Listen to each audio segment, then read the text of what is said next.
తాకట్లో ఉన్న మీ బంగారాన్ని విడిపించి ఆ రోజు ఆన్లైన్ రేటుకి కొంటాం. Sharma gold company.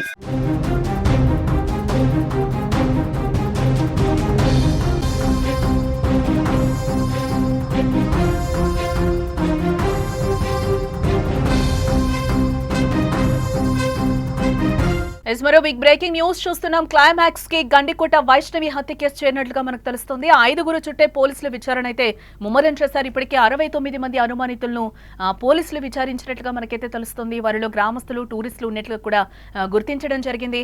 ఆ వ్యక్తి నోరు విప్పితే గండికోట రహస్యం కూడా వీడే అవకాశాలు ఉన్నట్లుగా కూడా చెప్తున్నారు. నిందితులను ఊరు దాటించిన వ్యక్తిని గుర్తించారు పోలీసులు. ఇప్పటికైతే గండికోట వైష్ణవి హత్య కేసులో ఒక్కొక్కటిగా చిక్కుముడులు వీడుతున్నట్లుగా మనకైతే బ్రేకింగ్ న్యూస్ లో సమాచారం అందుతోంది. ఇప్పటికే ఈ కేసును ప్రతిష్టాత్మకంగా తీసుకున్న పోలీసులు నిజాలు నిగుదేల్చే పనులు అయితే నిమగ్నమయ్యారు. ఇక ఇప్పటికే ఈ కేసులో 69 మంది నిందితులను పోలీసులు విచారించారు. వారిలో గ్రామస్తులతో పాటు కొందరు టూరిస్టులు కూడా ఉన్నట్లుగా తెలుస్తోంది. అయితే ఈ కేసులో ప్రధాన నిందితులను తప్పించిన వ్యక్తిని పోలీసులు గుర్తించినట్లుగా ఇప్పుడు బ్రేకింగ్ న్యూస్ లో అయితే సమాచారం అందుతోంది. ఆ వ్యక్తి ఎవరా అనేది ఇప్పుడు ఈ కేసులో ఉత్కంఠగా మారిందని చెప్పుకోవాలి. ఇక ఇదే అంశానికి సంబంధించిన మరింత సమాచారాన్ని మా కడప ప్రతినిధి సుదర్శన్ రెడ్డి లైవ్ లో అందించే ప్రయత్నం చేస్తారు. సుదర్శన్, అంటే 5 చుట్టే కేసు విచారణ తిరుగుతున్నట్లుగా కూడా తెలుస్తోంది. ఎవరైతే అనుమానితుడు ఉన్నాడో, ఎవరైతే నిందితుడు ఉన్నారో వారినైతే ఊరు దాటించారో అనేది కూడా ఇప్పటి వరకు అందుతున్న సమాచారం. ఏంటి దీనికి సంబంధించిన డీటెయిల్స్? పోలీసులు చెప్తున్న దాని ప్రకారము మేము కొండను తవ్వుతున్నాము, ఎలుకను పట్టడం కోసము అన్నారు. కొండను తవ్వే ప్రక్రియ కూడా పూర్తయింది. వైష్ణవి హత్య కేసు చివరి దశకు చేరుకుంది. ఆ రోజు అత్యంత కిరాతకంగా వైష్ణవిని చంపి గుడి వెనుక పడేసి పారిపోయినటువంటి వ్యక్తులను అక్కడి నుంచి చాకచక్యంగా తప్పించుకోవడానికి సాయం చేసినటువంటి వ్యక్తి, అక్కడ గండికోట నుంచి హంతకులను ఊరు దాటించిన వ్యక్తిని పోలీసులు గుర్తించారు. అంటే మొత్తం 369 మందిని సెల్ ఫోన్ సిగ్నల్స్ ద్వారా, ఆ టవర్ సిగ్నల్స్ ద్వారా గుర్తించినటువంటి పోలీసులు వాళ్ళందరినీ కూడా ఫిల్టర్ చేసుకుంటూ వస్తున్నారు.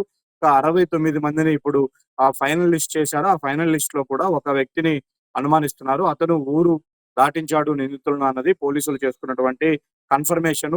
ఈ 60 మందిలో కూడా ఇప్పటికే చాలా వరకు షార్ట్ లిస్ట్ అయింది. అయితే ఇప్పుడు ఇతన్ని తనదైన శైలిలో విచారణ చేస్తే మాత్రం పోలీసులు ఖచ్చితంగా అసలు హంతకులు ఎవరో తెలిసే అవకాశాలు కనిపిస్తున్నాయి. దీని అంతటిని బట్టి చూస్తే ఖచ్చితంగా కిరాయి హంతకులే వైష్ణవిని అత్యంత దారుణంగా హత్య చేసి ఉంటారు అన్న ఒక నిర్ధారణకైతే పోలీసులు వస్తూ ఉన్నారు. అయితే ఆ కిరాయి హంతకులకు సుపారీ ఇచ్చింది ఎవరు, వైష్ణవిని హత్య చేయమని చెప్పింది ఎవరు అన్న దాని మీద కూడా పోలీసులు ఫర్దర్ గా విచారణ చేసే అవకాశాలు కనిపిస్తూ ఉన్నాయి. మొత్తం మీద గండికోట గ్రామం ఏదైతే ఉందో, గండికోట గ్రామస్తుల ప్రమేయం ఇందులో ఉంటుంది అని మొదటి నుంచి కూడా పోలీసులు భావించారు. ఎందుకంటే హత్యలో పాల్గొన్నటువంటి నిందితులు ఎటువైపు నుంచి వచ్చారో తెలియదు. అసలు ఒక్క క్లూ కూడా దొరకకుండా అంత చాకచక్యంగా గండికోటలో వ్యవహరించారు. అంటే కోట రహస్యం మొత్తం తెలుసు. కోటకెళ్లే దారులు ఎన్నున్నాయో, ఏ ప్రాంతంలో టూరిస్టులు తక్కువగా ఉంటారో, ఏ ప్రాంతం నుంచి ఏ ప్రాంతానికి ట్రావెల్ చేస్తే ఎంత సమయం పడుతుంది అనేది కోట గురించి కూలంకషంగా తెలిసిన వ్యక్తులు ఈ హంతకులకు మద్దతు ఇచ్చింటారు, సపోర్ట్ చేసింటారు, అక్కడ సాయం చేసింటారు అనేది ఒక వర్షన్ అయితే, ఆ ఊరిలో ఉన్నటువంటి ఒకరిద్దరు కూడా ఆ వైష్ణవిను హత్య చేయడంలో పార్టిసిపేట్ చేసింటారన్న అనుమానం కూడా పోలీసులకు ఉంది. అయితే ఇప్పుడు ఆ వ్యక్తి పోలీసుల అదుపులో ఉన్నాడా, లేకపోతే అప్పటి నుంచి పరారిలో ఉన్నాడా అనేది తెలియాల్సి ఉంది. ఎందుకంటే హంతకులను తప్పించారు. గండికోటలో ఆ రోజు సంఘటన జరగక ముందు గ్రామస్తులు ఎంతమంది ఉన్నారు, జరిగిన తర్వాత రాత్రి నుంచి ఆ గ్రామంలో ఎవరెవరు మిస్ అయ్యారు, అప్పటి నుంచి గ్రామానికి దూరంగా ఉంటున్న వాళ్ళు ఎవరు అనే దాని మీదే పోలీసులు దృష్టి సాధించారు. అక్కడే అసలు క్లూస్ ఇప్పుడు పోలీసులకు దొరుకుతూ ఉన్నాయి. అందులో భాగంగానే ఆ రోజు ఆ హత్యలో పాల్గొన్నటువంటి నిందితులను ఊరు దాటించే ప్రయత్నం చేసినటువంటి గండికోట వాసిని పోలీసులు గుర్తించినట్టుగా మనకు సమాచారం అందుతుంది. అతన్ని ఇప్పుడు పూర్తి స్థాయిలో విచారణ చేస్తే మాత్రం పూర్తిగా ఎవరు ఈ హత్యలో పాల్గొన్నారనే విషయాలైతే స్పష్టంగా తెలిసే అవకాశాలు కనిపిస్తున్నాయి. అందుకే ఇది చాలా చివరి దశకు వచ్చింది. ఒక మెట్టు దూరంలోనే వైష్ణవి హత్య కేసు విచారణ ఆగి ఉంది. ఆ మెట్టు దూరాన్ని కూడా పోలీసులు ఛేదించే అవకాశాలు స్పష్టంగా కనిపిస్తూ ఉన్నాయి. మొత్తంగా వైష్ణవి హత్య కేసుకు సంబంధించి చిక్కుముడులన్నీ కూడా వీడే దశకు చేరుకుందా? ఇంకా ఎంత టైం పోలీసులు తీసుకునే అవకాశాలు కనిపిస్తున్నాయి? దాదాపు కూడా 25 days దాటింది అనుకోవచ్చు అంటారా సుదర్శన్? కొండను దవ్వడం కోసం పట్టిన సమయంగా దీన్ని మనం పరిగణించాలి, పోలీసులు వాడిన భాషలో చెప్పాలంటే. అందుకే ఇంత సమయం ఆలస్యమైంది. 369 కాల్ డేటాను మొత్తం కూడా వాళ్ళు క్లియర్ గా ఫిల్టర్ చేసుకుంటూ వచ్చారు. అందుకే ఆలస్యమైంది. ఇప్పుడు చివరి దశకు వచ్చింది. ఈ వ్యక్తిని పూర్తి స్థాయిలో ఇంట్రాగేషన్ చేస్తే మాత్రం వస్తుంది. అయితే ఇప్పటికీ కూడా పోలీసులు చాలా బలంగా కొంత అనుమానం వ్యక్తం చేస్తున్నారు కుటుంబ సభ్యులు. వాళ్ళే సుపారీ ఇచ్చి చేపిచ్చి ఉండొచ్చు అన్న ఒక అనుమానం పోలీసుల దగ్గర ఉంది. లేకపోతే ఎవరైతే ఆ అమ్మాయి అన్నున్నాడో ఆ అన్న ఎగ్జాక్ట్‌లీ 12 గంటల సమయానికి రంగనాయక స్వామి ఆలయం దగ్గరికి వచ్చే సమయంలో ఆ అమ్మాయి క్యారియర్ తెచ్చుకున్న తన వెంట తెచ్చుకున్నటువంటి క్యారియర్ బాక్స్‌లో సుదర్శన్, ఇక్కడ ఉన్నటువంటి ఇంకొకటి కూడా అన్నం పాయింట్ తినేసి కూడా కుటుంబ సభ్యుల్ని ఇప్పటివరకు కూడా అనుమానించిన పరిస్థితి కనిపిస్తుంది. ఎందుకంటే ఇది చాలా సెన్సిటివ్ మ్యాటర్. ఫ్యామిలీని మేము ఇంట్రాగేట్ చేయడానికి, విచారణ చేయడానికి కూడా ఇప్పటివరకు మాకు ఎటువంటి క్లూ కూడా దొరకలేదు. సో కాబట్టి మేము ఇంకా కుటుంబ సభ్యుల జోలికైతే వెళ్ళడం లేదని కూడా పోలీసులు మొన్నటి వరకు మనకి క్లియర్గా చెప్పిన సమాధానం. ఎస్, అంటే ఈ రోజు ఫ్యామిలీని అనుమానిస్తున్నారు అంటే బట్ వాళ్ళకి ఏదైనా ఈ రోజు క్లూ దొరికింది పోలీసుల సైడ్ నుంచి అని అనుకోవచ్చు అంటారా మనం? క్లూ దొరికింది. నిర్ధారణకు కూడా వచ్చే అవకాశాలు అయితే కనిపిస్తూ ఉన్నాయి. ఆ రోజు సురేంద్ర గుడి దగ్గరికి వెళ్లే సమయానికి ఆ అమ్మాయి తన వెంట తెచ్చుకున్న క్యారియర్ బాక్స్ లో భోజనం చేస్తూ ఉంది. ఇతను చూసిన వెంటనే ఆ అమ్మాయి హఠాత్తుగా దూరం నుంచే అన్నను గుర్తించి తను వస్తే నా మీద దాడి చేస్తాడని ఎక్స్పెక్ట్ చేసి అమ్మాయి అక్కడ లగేజ్ మొత్తం అంటే తన బ్యాగు, క్యారియర్ బాక్స్, ఓని ఇవన్నీ కూడా వదిలేసి అటు నుంచి గుడి వెనుక వైపుకి వెళ్లి దాక్కునే ప్రయత్నం చేసి ఉంటుంది. ఆ దాక్కోవడంలో అక్కడ ఉన్నటువంటి ఆకతాయిలు ఎవరైనా అమ్మాయి మీద దాడి చేసి చంపి ఉండొచ్చు అన్నది ఒక అనుమానం. లేకపోతే సురేంద్ర అనే అక్కడ ఉన్నటువంటి కిరాయి హంతకులకు ఆ అమ్మాయి పలానా అని చూపించి వచ్చి ఉండొచ్చు కూడా అనే అనుమానం కూడా పోలీసులు వ్యక్తం చేస్తూ ఉన్నారు. కాబట్టి ఎటువైపు నుంచి చూసినా కూడా ఫ్యామిలీ పాత్ర లేనిది ఇందులో ఇది సాధ్యం కాదు ఖచ్చితంగా. అందుకే ఇంతమందిని విచారించినప్పటికీ ఎవరిపైన కూడా అనుమానాలు రావట్లేదు, క్లూస్ దొరకట్లేదు. కాబట్టి ఈ పర్సన్ గిన ఖచ్చితంగా నోరు విప్పితే ఆ రోజు ఎవరు పార్టిసిపేట్ చేశారు, ఏ విధంగా వాళ్ళు ఊరు దాటి వెళ్లిపోయారు, ఇన్ని రోజులుగా ఎక్కడ తలదాచుకున్నారు అనే విషయాలు తెలిసే అవకాశం ఉంది. ఖచ్చితంగా బయట వ్యక్తుల్ని ఏర్పాటు చేసి హత్య చేయించి ఉంటారు అన్నది పోలీసుల అనుమానం. హత్య చేయించడానికి గల కారణాలను కూడా పోలీసులు ఇప్పటికే అన్ని కోణాలలో అనాలిసిస్ చేశారు. వైష్ణవి ప్రియుడికైతే అంత అవసరం లేదు. అలాగని వైష్ణవికి వేరే శత్రుత్వం ఏదీ లేదు. పరువు కోణంలో వైష్ణవిని కుటుంబ సభ్యులే ఈ విధంగా చేపించి ఉంటారా అన్న కోణం అయితే పోలీసులను ఇప్పటికీ బలంగా తడుతూ ఉంది.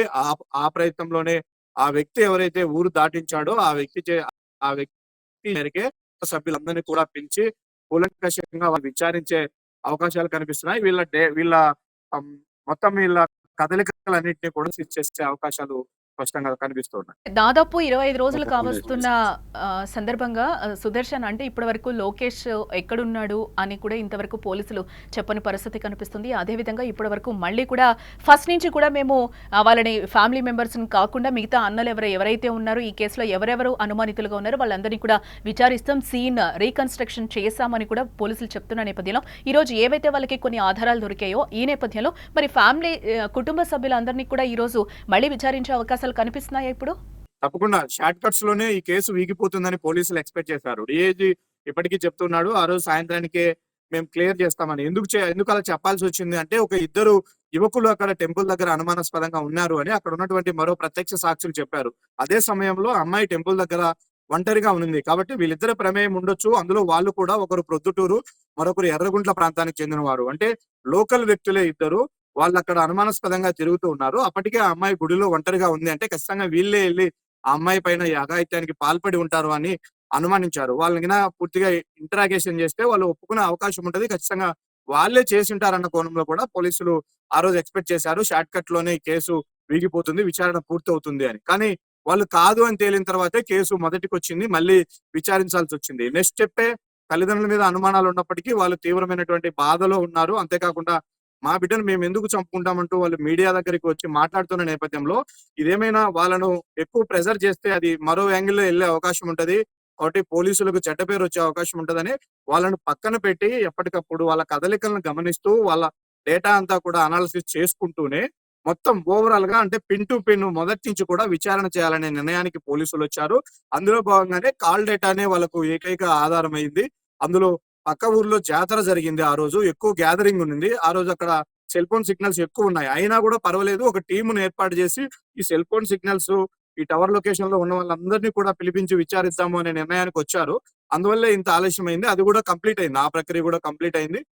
ఇప్పుడు వాళ్ళలో షార్ట్ లిస్ట్ లో చేసిన వాళ్ళలోనే ఒకరిపైన అనుమానం ఉంది. కాబట్టి అతను చెప్తే ఎవరు చేశారు, ఏంటి, వీళ్ళ వెనుక కుటుంబ సభ్యులు ఉన్నారా, ఎవరు హంతకులు, వాళ్ళు ఏ విధంగా పారిపోయారు, ఏంటి అనేది మొత్తం క్లియర్ గా తెలిసిపోయే అవకాశాలు ఉంది. ఇప్పటి నుంచి ఈ రోజు నుంచి అంటే రేపు 1వ తేదీన ముఖ్యమంత్రి పర్యటన ఉంది. అదే జమ్మలమడుగు నియోజకవర్గానికి రాబోతున్నారు. ఆయన పర్యటన ముగిసిన తర్వాత పోలీసులు ఈ కేసులో ఖచ్చితంగా ఒక సమాచారాన్ని అయితే మీడియాకు చెప్పే అవకాశాలు కనిపిస్తున్నాయి. ఇంకా ఇప్పటి నుంచి ఈ కేసులో అనుమానాలకు తావులేదు. ఇక పూర్తిగా ఆధారాలు వెల్లడించడంలోనే పోలీసులు నిమగ్నమయ్యారని చెప్పవచ్చు. రైట్ సుదర్శన్. ఎస్, మొత్తంగా చూస్తే మనం అది ఫైనల్ దశకు వైష్ణవి హత్య కేసు అయితే ఒక కొలిక్కి వచ్చినట్లుగా కూడా తెలుస్తుంది. చిక్కుముడులన్నీ కూడా ఒక్కొక్కటిగా వీడుతున్నాయని కూడా మా ప్రతినిధి చెప్తున్నారు. ఎస్, ఏదైతే వాళ్ళు అనుమానితులుగా మేము ఏది కూడా ఇప్పుడు బయట చెప్పమో అంతా మాకు పిన్ టు పిన్ దొరికిన తర్వాత పోలీసులు ఏదైతే నిజ నిర్ధారణ చేసుకుని బయటకి పెడతామో అని అన్నారో అదే నేపథ్యంలో అదే యాంగిల్లో ఈ రోజు పోలీసులు కూడా విచారణ కొనసాగిస్తున్నారు. విచారణ అయితే ముమ్మరం చేశారు, సీన్ రీకన్స్ట్రక్షన్ చేశారు. దాని తర్వాత నుంచి గండికోట దగ్గర హై అలర్ట్ కూడా ప్రకటించడం జరిగింది. ఎవరు వచ్చినా కూడా క్షుణ్ణంగా తనిఖీలు చేసి పంపిస్తున్న సిచ్యువేషన్స్ అయితే అక్కడ గండికోట దగ్గర నెలకొన్నాయని కూడా చెప్పుకోవచ్చు. ఈ నేపథ్యంలోనే సీఎం పర్యటన కూడా ఉంది జమ్మలమడుగుకి. ఆ లోపలైతే ఒక వైష్ణవి కేసుకు సంబంధించి కూడా ఒక క్లారిటీ వచ్చే అవకాశాలు ఉన్నాయి. ఫ్యామిలీ మెంబర్స్ని కూడా విచారిస్తాం. వాటికి సంబంధించి కూడా కొన్ని క్లూస్ మా దగ్గర ఉన్నాయి కాబట్టి ఫస్ట్లో వాళ్ళు బాధతో ఉన్నారు, మా అమ్మాయిని మేమే చంపుకుంటామా అని కూడా మీడియా ముఖంగా పేరెంట్స్ ఇద్దరు కూడా మాట్లాడిన పరిస్థితులు మనం గతంలో చూసాం. ఇదే నేపథ్యంలో వాళ్ళని ఈ రోజు పిలిపించి, అంటే ఈ మధ్య కాలంలో పిలిపించి కూడా కుటుంబ సభ్యుల్ని విచారిస్తామని కూడా పోలీసులు చెప్తున్నారు. దానికి సంబంధించి కూడా అక్కడ ఎవరైతే హత్య చేశారో దానికి సంబంధించి కొన్ని క్లూస్ దొరికాయి. ఒక వ్యక్తి నోరు విప్పితే అంతా కూడా నిజం బయటపడుతుంది అనే యాంగిల్లో కూడా పోలీసులు విచారణ అయితే కొనసాగిస్తున్నారు. అతి త్వరలోనే హత్య కేసు చిక్కుముడులు వీడే అవకాశాలు అయితే కనిపిస్తున్నాయి.